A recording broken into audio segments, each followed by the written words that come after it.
In an industry where most licensed games feel like phoned-in, soulless cash grabs, expectations are so low that not being total garbage is considered a win.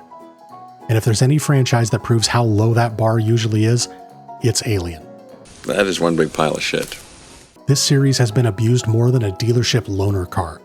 Every few years, somebody takes it out for a spin, hoses it down, and hangs a new game-scented tree from the mirror to cover up the smell of shattered dreams. Most of the entries in the Alien franchise function as loaner cars themselves, serviceable for a brief, joyless stretch before you drop them back off and sink back into the original classic, newly aware of how rare that kind of magic really is. Alien Isolation is the gaming equivalent of the original Jurassic Park movie. You know, the one that still embarrasses most of its sequels decades later. The first Jurassic Park proved that when people actually care, passion and craft can outlive the technology that made them. Alien Isolation does the same thing to most modern horror titles, including Alien movies, let alone the games. It launched in 2014, and in 2025 it still looks, sounds, and plays better than a lot of next-gen cinematic horror experiences that had 400% bigger budgets and 800% more marketing buzzwords. This is a game made by Creative Assembly, aka the Total War people, working with one of the most abused sci-fi licenses on the planet, and they casually delivered the best Alien sequel since Aliens, and then never got to properly follow it up. And that, fittingly, is why this is episode 1 of my new series. I don't know if you can hear me, but I made it across. It's really bad here, Verlaine. I think there's something here. Welcome to Lightning in a Bottle, a series where, for once, I put the salt shaker away and just gush over games that nailed it. Games that didn't just launch, sell some copies, and get patched into oblivion. I'm talking about games that feel weirdly perfect. The kind of thing you could try to recreate 100 times and never quite hit the same way again. And for our very first episode, we're starting with a game that resurrected a movie franchise that Hollywood keeps tripping over to this day, redefined what licensed game could mean, and is still, to this day, the single best interactive representation of the Xenomorph.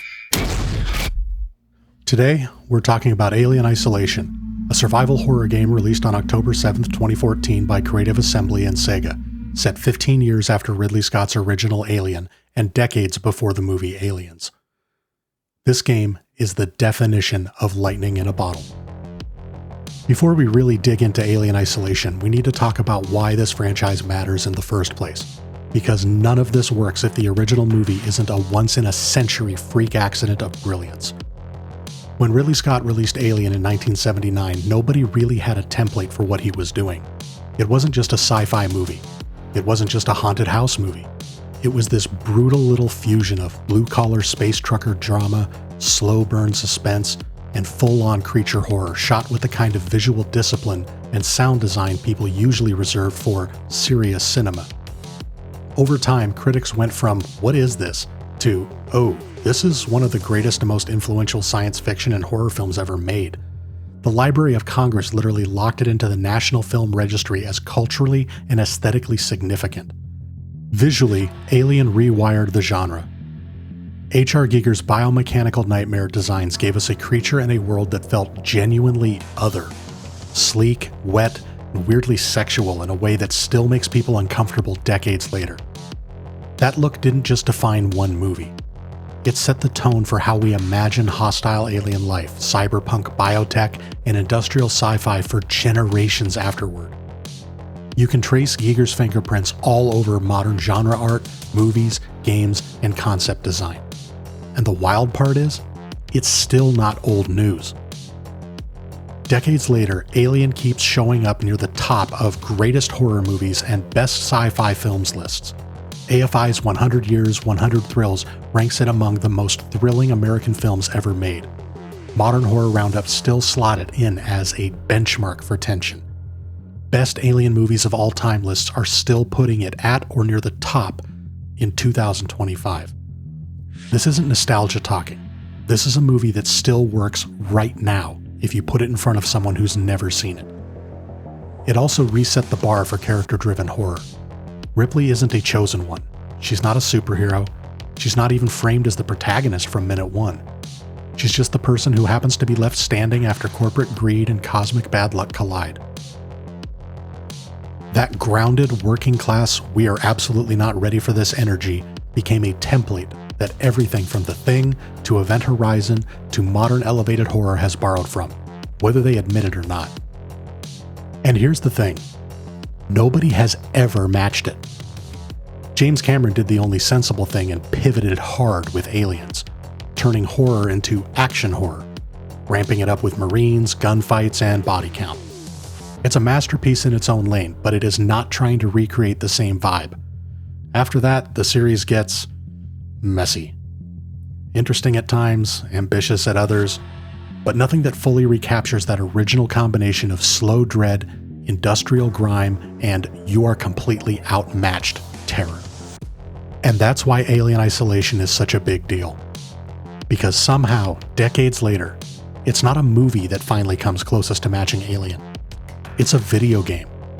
A licensed game from a studio best known for strategy titles that manages to bottle the exact same feeling, the oppressive atmosphere, the lo-fi future, the lurking, barely seen monster, the sense that you're one tiny human being trapped in an uncaring machine with something that should not exist. If Alien is the original lightning strike, Alien Isolation is proof that lightning can strike the same place twice. Alien Isolation doesn't just adapt Alien. It does the thing every sequel promised, but none of them delivered. It respects the original, extends it, and refuses to cheapen it. Where modern sequels usually go, what if we did the first one again, but louder? Alien Isolation asks a much more interesting question.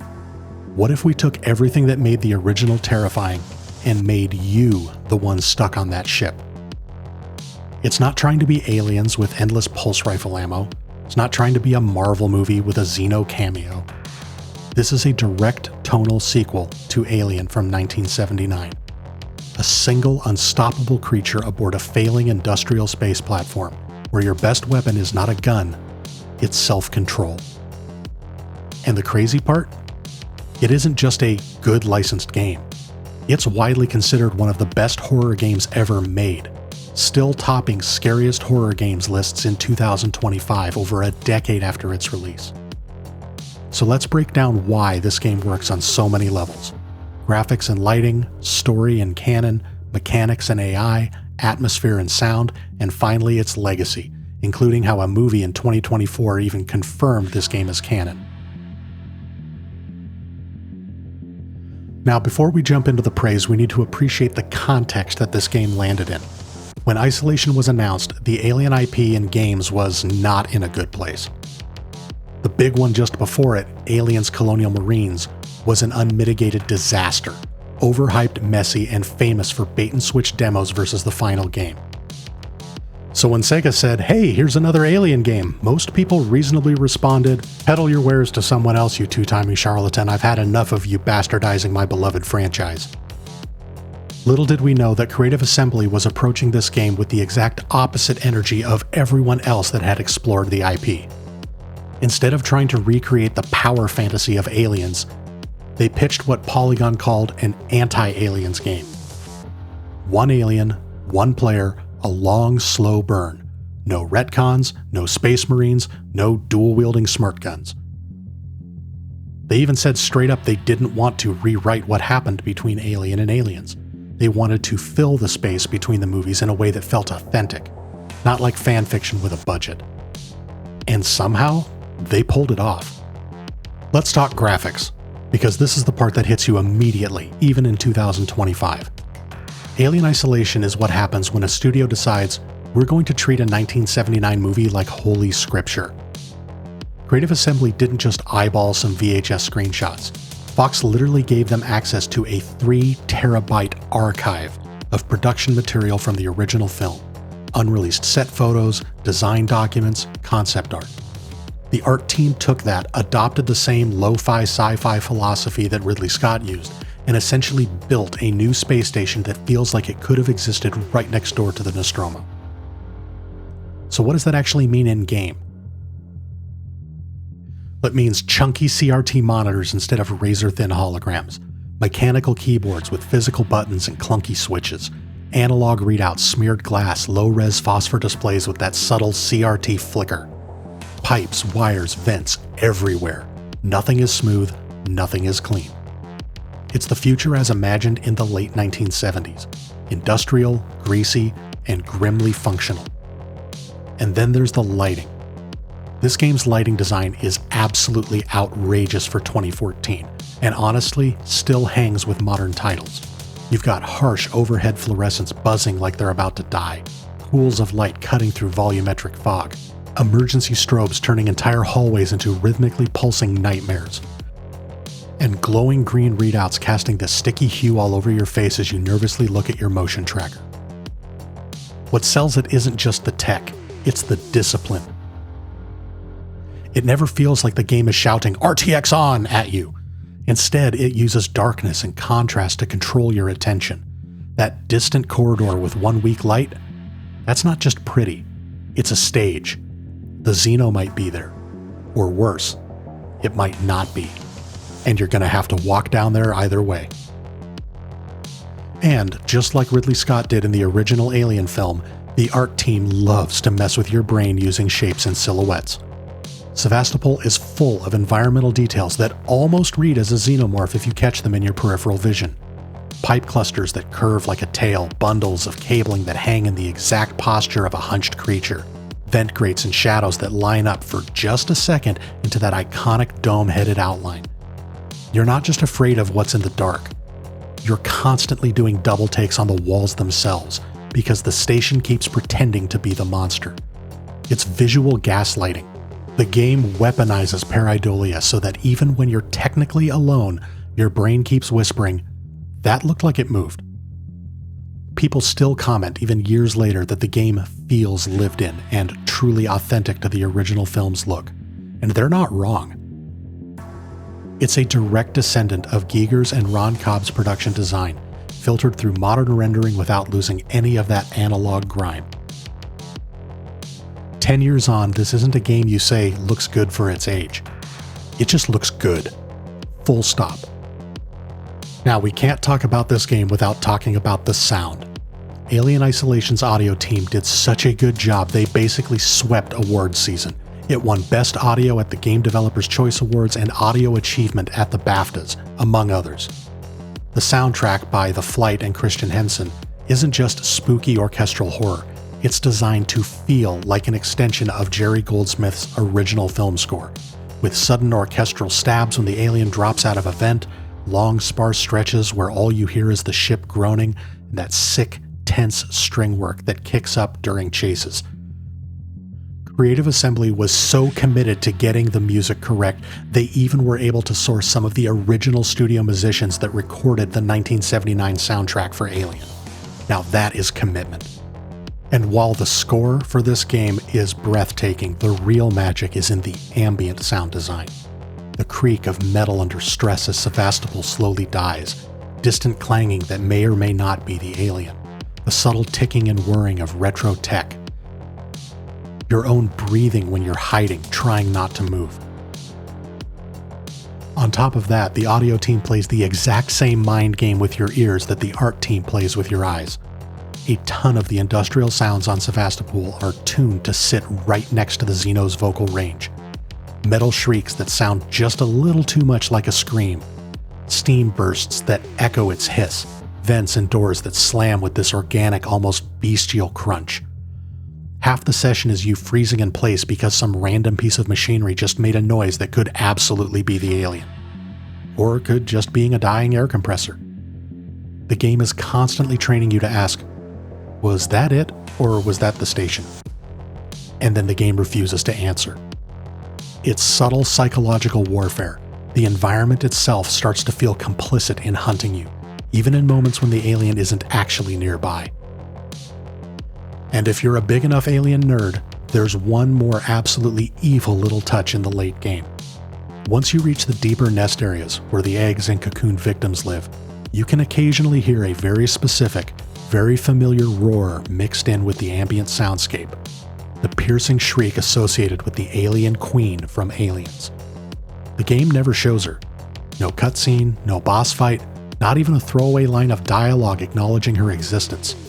There's just this distinct scream, buried in the sound design, that your subconscious recognizes if you've seen the movies.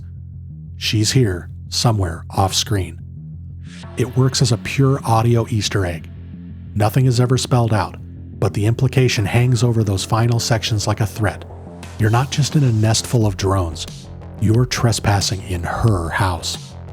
And the game doesn't even need to put her on camera to make that terrifying. This is a game that's literally recommended as best experienced with headphones in modern horror roundups, and they are absolutely right. And all of that feeds directly into the gameplay, which we'll get to. But first, we have to talk about why you're even here. Alien Isolation tells the story of Amanda Ripley, Ellen Ripley's daughter. In the original film timeline, we're told Amanda lived, grew old, and died on Earth while her mom drifted in space. At least, that's what Weyland-Yutani tells Ellen Ripley in Aliens. The beauty of the way this story is told is that it doesn't retcon Aliens. It would fully fall in line with Weyland-Yutani's MO to lie about what actually happened to Amanda. And this game steps into that gap and asks, okay, so what did actually happen? 15 years after the Nostromo goes missing, Amanda learns that the ship's flight recorder has been found and taken to a remote, rundown space station called Sevastopol, owned by the Seegson Corporation. Weyland-Yutani sends an android, Samuels, and an executive, Nina Taylor, to go retrieve it, and offers Amanda a spot on the team, hoping to give her closure. She says yes, because of course she does. How could she possibly pass up on the opportunity to find out what happened to her mother? From there, things spiral. Upon arrival, the station is damaged and barely functional. Corporate negligence and cost-cutting have left everything on the brink of collapse. And in classic Alien fashion, someone made a catastrophic decision that led to a xenomorph being brought on board. The genius here is how it connects to the films without feeling like a fan service bingo card. Internally, even the writers were skeptical at first about using Ellen Ripley's daughter as the protagonist. One of them literally described it as feeling too Son of Frankenstein and convenient at first. But then something clicked. If Amanda's personal quest to find out what happened to her mother is what leads her into contact with the xenomorph, then suddenly this isn't just some lady on a station. It becomes deeply personal. Her story gives everything more emotional weight. When she hears fragments of Ellen's final log, it hits like a gut punch, not just a lore drop. When corporate assholes put everyone at risk, Amanda isn't just scared, she's furious, and you can feel it. When she's crawling through vents and checking her motion tracker, you're not just thinking, I hope I survive. You're thinking, this is the closest anyone has ever come to understanding what Ellen went through. And the best part? The game manages to do all of this without stepping on Ellen Ripley's legacy. It doesn't turn Amanda into a super soldier or some retcon God mode character. She's not a Mary Sue. She's an engineer, not a Marine. She survives through resourcefulness, not brute force. Now, for a long time, fans debated whether Isolation was fully canon or a high-quality what-if. Then Alien Romulus came out in 2024 and quietly dropped a reference that basically confirmed the events of Isolation as part of the official timeline. The first time a movie has ever done that.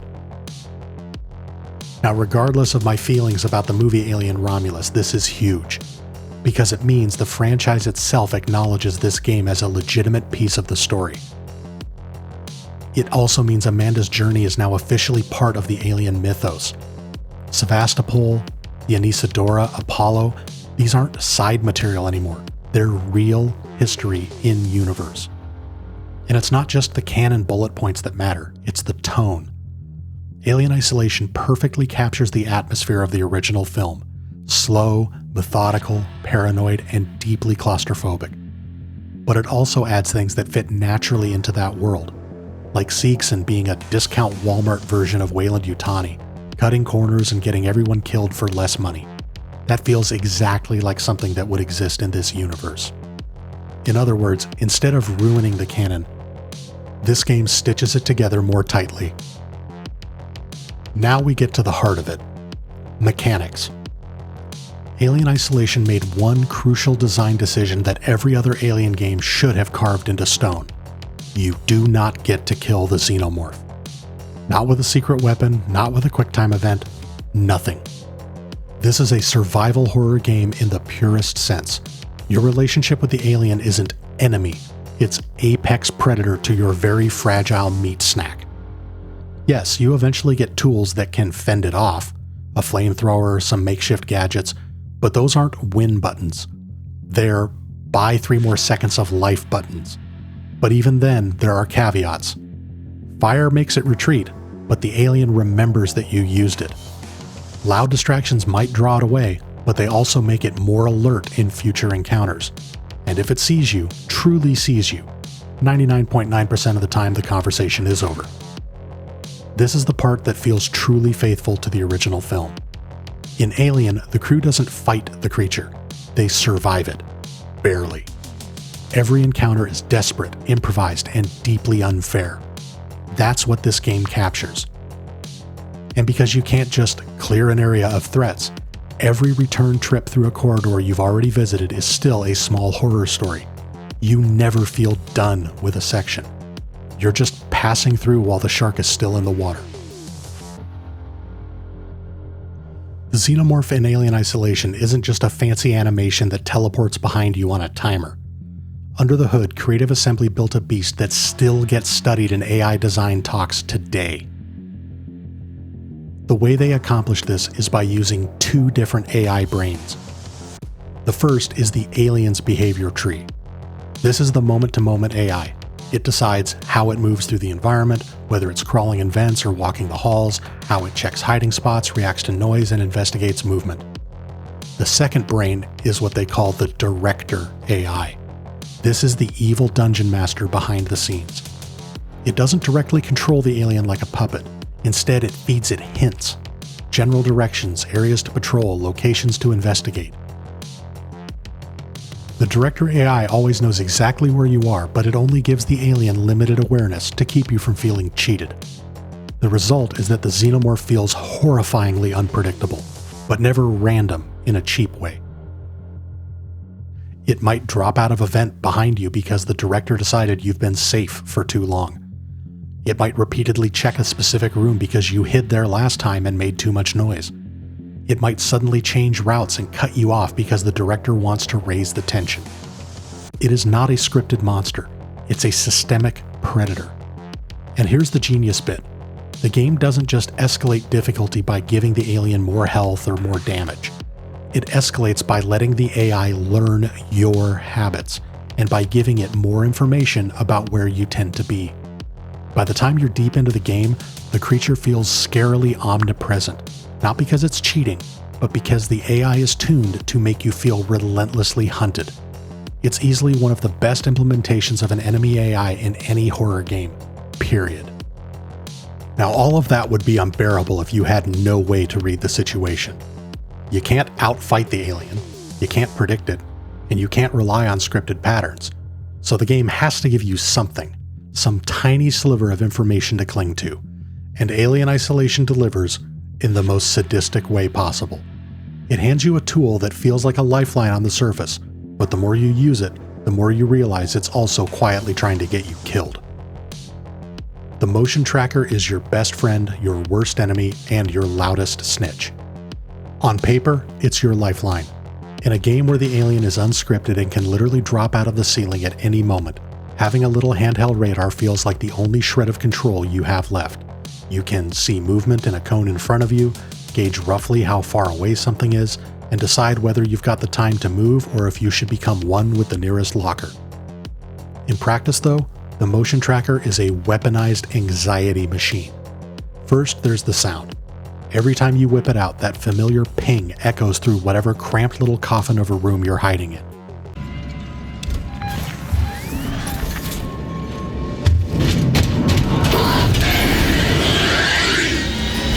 It's comforting for you. For the Xenomorph, it's basically a dinner bell. Use it too freely, too close, or at the wrong time, and you can absolutely get yourself killed by the very tool that was supposed to keep you safe. You end up in this horrendous mental tug-of-war. I need to know where it is. If I check, it might find me. If I don't check, I might walk right into it. Second, the tracker lies to you in the most insidious, technically truthful way possible. It doesn't show you what is moving, just that something is moving. Automatic doors sliding open and shut? That's a blip. Human survivors creeping around, trying not to die? Also a blip. Working Joes trudging through the corridors like discount murder mannequins? Blip. The Xenomorph hunting you with surgical precision? Yep, same blip. In the heat of the moment, all of that is visually and audibly indistinguishable. Just white dots in the cone, moving in your general direction. The tracker gives you information, but never enough clarity to relax. Was that dot just a door cycling because of a triggered sensor? Is that a panicking human who might shoot you? Or is it the thing lining up the perfect angle to drop in behind you and end your run? So you end up constantly second guessing. Do I trust what I'm seeing? Is that movement actually a threat? Am I safe to move, or am I about to get tail spiked through the chest mid-step? The motion tracker becomes this perfect metaphor for Alien Isolation as a whole. It's not there to make you feel powerful. It's there to make you feel barely informed enough to function. Always one bad read, one bad beep, one bad assumption away from dying horribly. It's both your security blanket and your anxiety disorder, wrapped up in one little plastic device that never shuts up. Now, the Xeno is the headliner, but one of the reasons Alien Isolation works as a long game is that it doesn't rely solely on that one creature. You are also dealing with hostile human survivors. They're paranoid, desperate, and just as likely to kill you as look at you. Working Joes, budget androids made by Seegson that are deeply unsettling. Their rubber faces and flat, emotionless voices are nightmare fuel in their own right. And then there's Apollo, the station's central AI, reprogrammed to treat the Xenomorph as a high-value asset, and therefore treat you as expendable. The humans force you to deal with standard stealth and cover mechanics, but there's always that risk. If I shoot them or make noise, the alien might come. The Working Joes are a different flavor of horror entirely. Slow, uncanny, and relentless. They solve the "what do I do when the alien isn't around" problem by being their own kind of threat. One that's way more direct, but less explosive. And then there's Sevastopol itself. The station is decaying in real time. Systems fail, fires break out, the orbit destabilizes. You see entire sections falling apart as you try to escape. It's not just a backdrop. It's an active participant in the story. The slow-motion car crash you're trapped inside of. Now, one criticism you hear sometimes is that Alien Isolation is too long for a horror game. And yeah, it's long. But according to one of the writers, that length was intentional. In a recent interview, Dion Lay said the game needed a longer runtime because the Xenomorph's AI got smarter and more intense over time. If the game had been too short, you'd barely see the evolution of that threat. He even admitted that they knew the extreme tension might have hurt its commercial success, but they kept it anyway. Think about that. They deliberately kept the game more stressful than was probably safe for mass market sales, because that's what the experience demanded. Pacing-wise, the game does something really smart. It alternates between different flavors of fear. Long, stealth-heavy sequences where the alien is active. More linear sections where you're dealing with humans or Joes. Story beats where you get lore, logs, and character moments. High-intensity sequences like vent escapes or reactor runs where everything goes to hell all at once. And throughout all of it, you are never fully comfortable. Even quiet sections feel like borrowed time. Is it exhausting? Hell yeah. Is it occasionally overwhelming? Absolutely. But that's kind of the point. You don't survive an encounter with a perfect organism and walk away thinking, that was a tight 8 to 10 hour experience, very respectful of my time. You walk away emotionally wrecked, which is exactly the feeling this game is going for. Now, if the main campaign on Sevastopol is the full course meal, the 2 Nostromo DLCs, Crew Expendable and Last Survivor, are the perfect dessert for hardcore Alien fans. Except the dessert is laced with pure panic. These aren't random side missions, they're playable recreations of key sequences from the original 1979 film. Rebuilt with obsessive detail and backed by most of the original cast reprising their roles. Sigourney Weaver as Ripley, Tom Skerritt as Captain Dallas, Veronica Cartwright as Lambert, Harry Dean Stanton as Brett, Yaphet Kotto as Parker, with a stand-in for Ash who does a pretty decent impression. Creative Assembly literally rebuilt chunks of the Nostromo. corridors, air shafts, engineering spaces, by extrapolating the old film sets and production materials, then letting you walk around inside them while something unspeakable hunts you. And because these missions are separate from the main campaign, the gloves come all the way off. Crew Expendable is basically the "what if we actually tried the airlock plan" mission. It drops you into an alternate version of events shortly after Brett dies while looking for the cat, Jonesy. What's left of the crew gathers, realizes they are in over their heads, and comes up with the idea we see in the movie: lure the alien into the air ducts, flush it towards the airlock, and blast it into space. The twist is, you can choose to play as either Ripley, Dallas, or Parker, but no matter who you pick, the core loop is the same. Crawl around the Nostromo's vents and maintenance spaces, juggle objectives while the alien stalks you, try to funnel it into the right place at the right time without getting turned into a bloodstain. Mechanically, Crew Expendable feels like a concentrated shot of Alien Isolation's design philosophy. One alien, tight claustrophobic layout, minimal resources, and no scripted safety nets.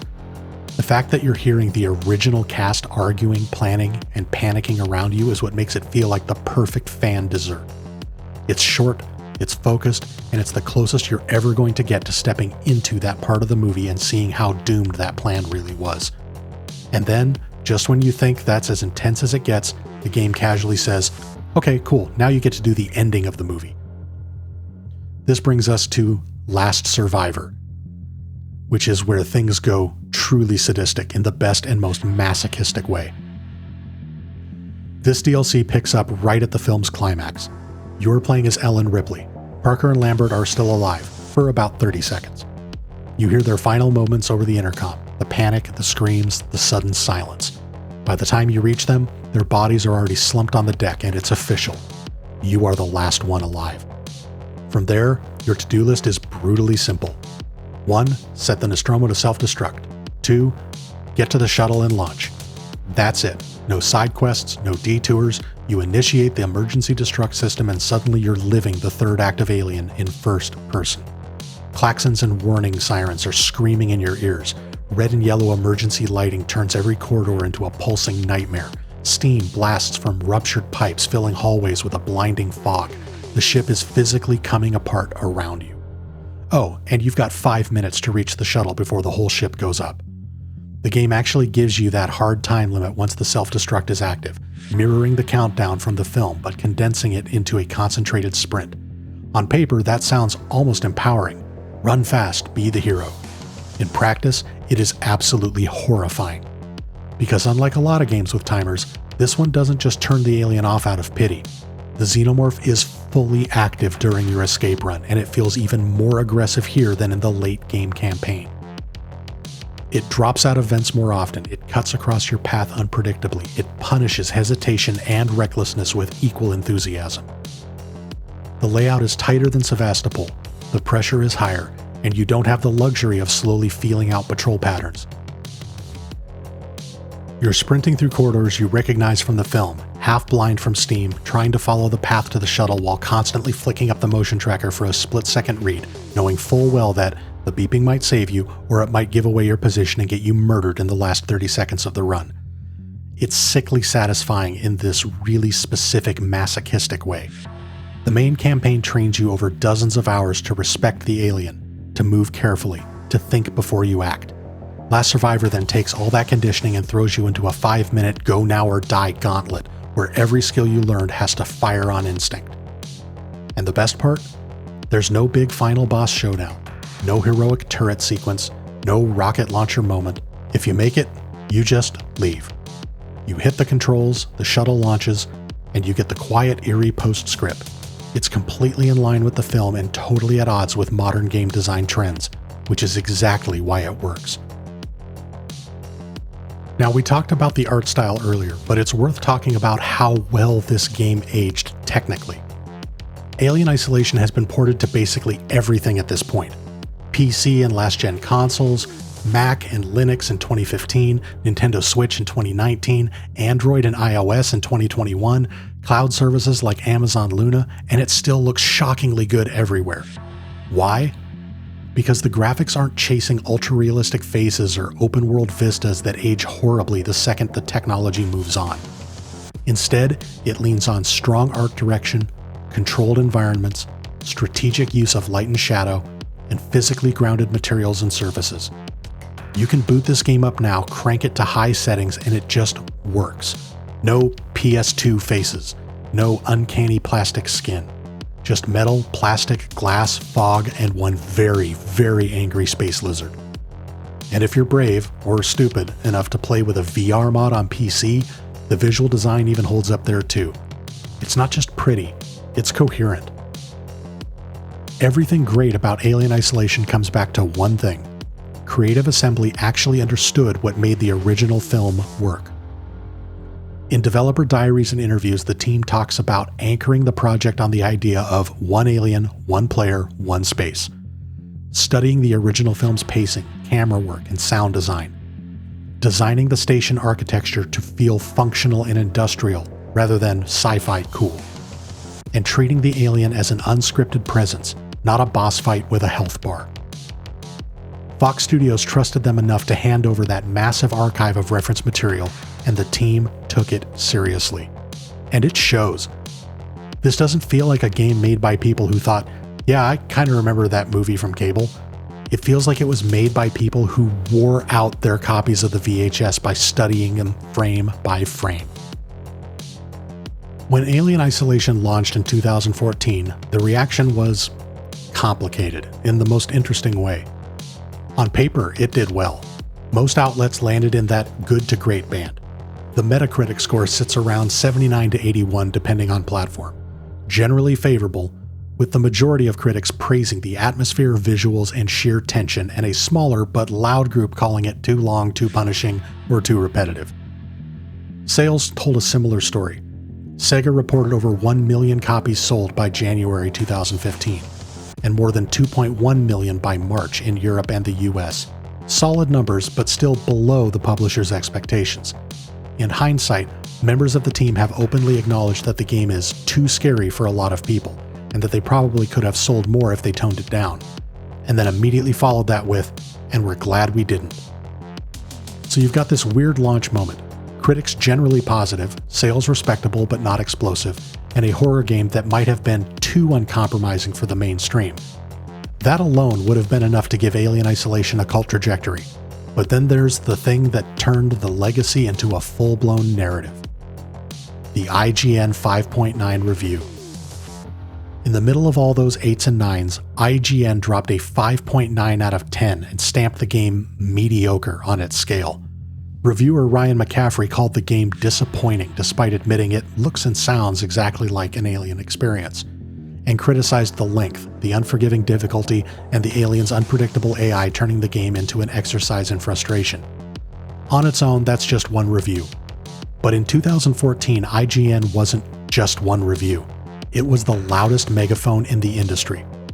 Forbes even pointed out how that 5.9 sat next to much higher scores in a roundup of launch coverage, calling out how unusually negative it was compared to the wider critical consensus. Players noticed, and they did not let go. A Change.org petition popped up asking IGN to admit the score was way too low, or to stop letting McCaffrey review games at all. Steam and Game FAQ threads lit up with people calling the review hot garbage and joking that if IGN is Weyland-Yutani, McCaffrey must be Carter Burke. On Reddit, you've got posts flat out calling the rating a crime against gaming, with players saying that review actively delayed them from buying what eventually became one of their all-time favorite games. Even years later, you see comments like, "Who takes IGN seriously anymore?" In 2014, they gave Alien Isolation 5.9, being used as a shorthand for, "This outlet is out of touch." And that's the fascinating part.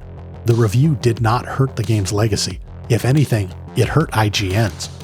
For a lot of people, that 5.9 became the example you cite when you talk about why you don't blindly trust big outlet scores. It's the moment a lot of players decided they'd rather watch raw gameplay, listen to long-form breakdowns, or trust smaller content creators over a single number verdict. And the arc has a very history comes full circle twist to it. On the game's 10th anniversary, IGN themselves put out an In Defense of Alien Isolation piece, revisiting their own divisive review and now describing Isolation as a singular terrifying triumph and one of the most interesting stealth horror games of its era. So yeah, the game aged like fine wine. The IGN rating aged like milk. Now, while that whole drama was playing out, Alien Isolation quietly started stacking up actual accolades. By the end of 2014 and into 2015, it was winning and placing in Game of the Year lists all over the place. PC Gamer gave it Game of the Year. Major outlets like the Daily Telegraph, Empire, Time, and The Guardian put it near the top of their year-end rankings, and it picked up some serious awards for its audio and sound design from BAFTA, GDC, and others. Over the next decade, retrospectives kept nudging it upwards. Horror lists started slotting it alongside or even above genre staples. Articles and features now casually refer to it as one of the best horror or survival horror games ever made. Not in a hidden gem way, but in a this is on the short list with the greats kind of way. Meanwhile, the Nostromo DLCs, Crew Expendable and Last Survivor, took on a life of their own.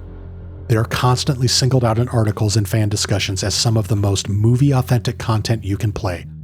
Original cast members returning to voice their characters, painstaking recreations of the ship, and tightly focused scenarios that distill everything terrifying about the main game into short, brutal slices. They function like a stress test for the design. Strip away Sevastopol, drop you on the Nostromo, crank up the Alien, and see if the mechanics still hold. They do. Fans still talk about Last Survivor, that 5-minute self-destruct escape run, as one of the most intense experiences in the entire package, which says a lot about how robust the core systems are. What really sets its legacy for me isn't just the AI talks or the art breakdowns or the anniversary think pieces. It's the tiny evil decisions that only a true confident team would make. Things like the Queen's scream buried in the late game soundscape. They could have turned that into a giant boss fight, a big flashy set piece where you rocket launcher a massive health bar. Instead, they leave it as a disembodied shriek in the dark and trust the fans to recognize it. No codex entry, no exposition dump, just audio that quietly rewires your stomach and makes you realize, oh, there's something even worse here and I am absolutely not equipped to deal with it. That kind of restraint is rare, and it's a big part of why people are still talking about this game 10 years later. Now, the longer you zoom out, the more Alien Isolation stops looking like a really good licensed game and starts looking more like a pillar of the franchise. It's been ported to basically everything, PC, console, Switch, mobile, without losing its teeth, which keeps pulling new players into the fan base. It's been repeatedly held up by critics and outlets as one of the best Alien stories since the original 2 films. Newer entries in the franchise, like Alien Romulus, now include explicit Easter eggs and callbacks to Alien Isolation, from emergency phone save points to timeline nods, and even commentary pointing out that the game's events are effectively treated as canon. And then there's the big one. The sequel is finally happening. On the game's 10th anniversary in October of 2024, Creative Assembly and Sega officially confirmed that a follow-up to Alien Isolation is in early development, framed explicitly as a continuation of the journey they started a decade ago, with members of the original team at the helm. Major outlets like The Verge, Gematsu, Kotaku, and fan hubs like AVP Galaxy all reported on it as the long-awaited payoff to 10 years of cult pressure and word-of-mouth love. So where did we end up? A game that launched as generally favorable, got kneecapped by a notorious 5.9, sold less than its publisher hoped, then spent the next decade quietly climbing the ranks until it was widely regarded as one of the best horror games ever made, one of the best licensed games ever made, and now a canonical story in the Alien universe that's finally getting a true sequel. Alien Isolation didn't just survive its critics, it outlived them, outgrew them, and ironically, used one of the most infamous reviews of the last decade as rocket fuel for its cult status. So, why did I choose Alien Isolation to kick off my Lightning in a Bottle series? Well, because this game hits that rare, delicate balance where the IP is treated with respect, not exploited as a skin pack. The mechanics embody the theme. You don't just see an alien story, you live one. The art and sound design are so tight they basically bypass age. And the story expands canon without trampling what came before it. Graphics? 10 years later, it still looks phenomenal, thanks to disciplined art direction and lighting that was way ahead of its time. The plot? Well, it tells a story Hollywood somehow never managed. A sequel to Alien that's worthy of the name, centered on a protagonist who adds emotional weight without stealing Ellen Ripley's spotlight. The mechanics? Well, it understands the Xenomorph better than most movies do. You can't kill it. You can't outrun it. You can only endure it and hope that that is enough. And the best part is, the game doesn't feel like a fluke. It feels like a project where everyone involved knew exactly what they were doing and refused to compromise on the things that mattered, even when it made the game longer, harder, and more niche than it maybe should have been. It's the same confidence you see in all the little ways the game messes with you. Those shadowy pipe clusters that look just a bit too much like a Xeno in your peripheral vision, or that split second where some dying piece of machinery screams like it's alive. By the time you're deep into Sevastopol, you're not just scared of the alien, you're scared of being wrong. You're scared that every hiss might be the alien, and every time you shrug something off as just the station, there's a non-zero chance you just made a fatal mistake. The Queen's unseen shriek is just the crowning example. The game doesn't need to show you the monster to make you feel hunted by it. It knows that, at this point, your imagination is doing most of the work, and it trusts you enough to let it. And you can really see that confidence in the way Creative Assembly treated the DLC. Most games use add-ons as a victory lap, a chance to hand you overpowered toys and let you stomp everything that you were afraid of before. Alien Isolation does the opposite. Crew Expendable and Last Survivor take the exact same rules, the same unforgiving AI, and then tighten the screws. Smaller spaces, higher stakes, actual countdown timers, and no narrative safety net. If the main campaign is a slow, suffocating descent into terror, those two Nostromo missions are the point where the game looks you in the eye and says, okay, you survived all that, now let's see what you really got. The fact that it still feels fair and still feels amazing is proof that they didn't just get lucky. They built something timeless. That, to me, is the definition of lightning in a bottle. So, here's where I land. Alien Isolation isn't just a good Alien game. It's a masterclass in licensed storytelling, survival horror design, and art direction with a spine. It's a game that trusts you to be patient, trusts you to be scared, and trusts its own vision enough to not dilute it for mass appeal. If you've never played it and you're an Alien fan, you absolutely owe it to yourself. If you have played it, you already know why this episode had to exist. And with a sequel finally on the way, this feels like the perfect time to go back to Sevastopol and remember why we fell in love with this nightmare in the first place.